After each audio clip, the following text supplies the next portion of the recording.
নদের চাঁদের বসতভিটা সুসং দুর্গাপুর উপজেলা সদর থেকে প্রায় 15 কিলোমিটার দক্ষিণ পূর্ব দিকে এবং ঝাঞ্জাইল বাজার থেকে 3 কিলোমিটার পূর্বে বাউতলা গ্রামের পাশে। সুদর্শন পুরুষ নদের চাঁদ ছিলেন এক জমিদারের দেওয়ান। অপরপক্ষে রূপবতী মহুয়া বেদে সর্দার হুমরা বেদের পালিত কন্যা, যাকে শিশুকালে হুমরা বেদে নেত্রকোনার কাঞ্চনপুর থেকে ডাকাতি করে নিয়ে আসে। জানা যায় বেদে মহুয়াও এক সম্ভ্রান্ত পরিবারের মেয়ে ছিলেন। বেদেরা ঘাটে ঘাটে নোঙর ফেলত ও হাট বাজারে ও পাড়ায় সাপের খেলা দেখাত। বেদে মহুয়া যখন নদের চাঁদের গ্রামে সাপের খেলা দেখাতে আসেন, তখন মহুয়ার রূপে মুগ্ধ হয় নদের চাঁদ। তিনি তাকে বিয়ের প্রণয় নিবেদন করেন।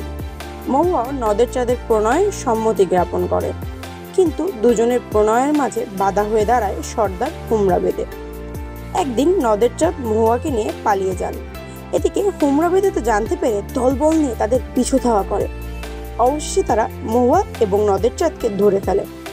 হুমরা বেদে নদের চাঁদকে মেরে ফেলার সিদ্ধান্ত নেয়। সর্দার মহুয়ার হাতে 20 লক্ষ ছুরি দিয়ে বলে, যাও নদের চাঁদকে মেরে ফেলো। 20 লক্ষ ছুরি নিয়ে মহুয়া নদের চাঁদের দিকে এগিয়ে যায়। নদের চাঁদের সম্মুখে পৌঁছে 20 লক্ষ ছুরি দিয়ে তিনি তার নিজের বক্ষ বিদীর্ণ করেন এবং মাটিতে ঢলে পড়েন। প্রণয় প্রিয়াসী নদের চাঁদ মহুয়ার এই আত্মত্যাগ সহ্য করতে না পেরে প্রেমের প্রতিদান স্বরূপ 20 লক্ষ ছুরি দিয়ে নিজ জীবন আত্মহতি দেন। মহুয়া ও নদের চাঁদের এই আত্মত্যাগ চিরন্তন প্রেমকে মহিমান্বিত করেছে। আজও সেই প্রেমের অমর কাহিনী লোকমুখে বিরাজমান। দীনেশচন্দ্র সেন সম্পাদিত বইয়ের পালাটিকে অবশ্য মহুয়া আত্মহত্যার পর নদের চাঁদকে হুমরার লোকেরা হত্যা করার কথা কাব্যে পাওয়া যায়। ময়মনসিংহ গীতিকা আমাদের বাংলার এক ঐতিহ্যের স্বরূপ। আমাদের চ্যানেলে ময়মনসিংহ গীতিকা নিয়ে একটি পুরো প্লেলিস্টই রয়েছে। আপনি চাইলে কাজল রেখা সিরিজটি দেখে আসতে পারেন। দীনেশচন্দ্র সেন ময়মনসিংহ গীতিকার প্রথম খণ্ডের ভূমিকায় লিখেছেন, মহুয়ার প্রেম কি নির্ভীক, কি আনন্দপূর্ণ। শ্রাবণের শতধারার ন্যায় অশ্রু আসিতেছে, কিন্তু প্রেমের মুক্তহার কণ্ঠে পড়িয়া মহুয়া চিরজীবী, মৃত্যুকে বরণ করিয়া মৃত্যুঞ্জয়ী হইয়াছে।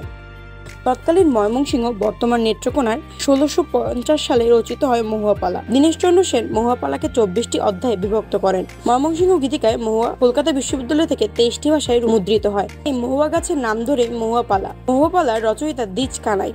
রসের দিক থেকে রোমান্টিক ট্র্যাজেডি ঘরানার কাব্য মহুয়াপালার সংগ্রাহক দীনেশচন্দ্র সেন। রচনাকাল ধরা হয় 1650 সাল। এই পালায় মোট 789টি ছত্র রয়েছে। দীনেশচন্দ্র সেন মহুয়াপালাকে 24টি অধ্যায়ে বিভক্ত করেন।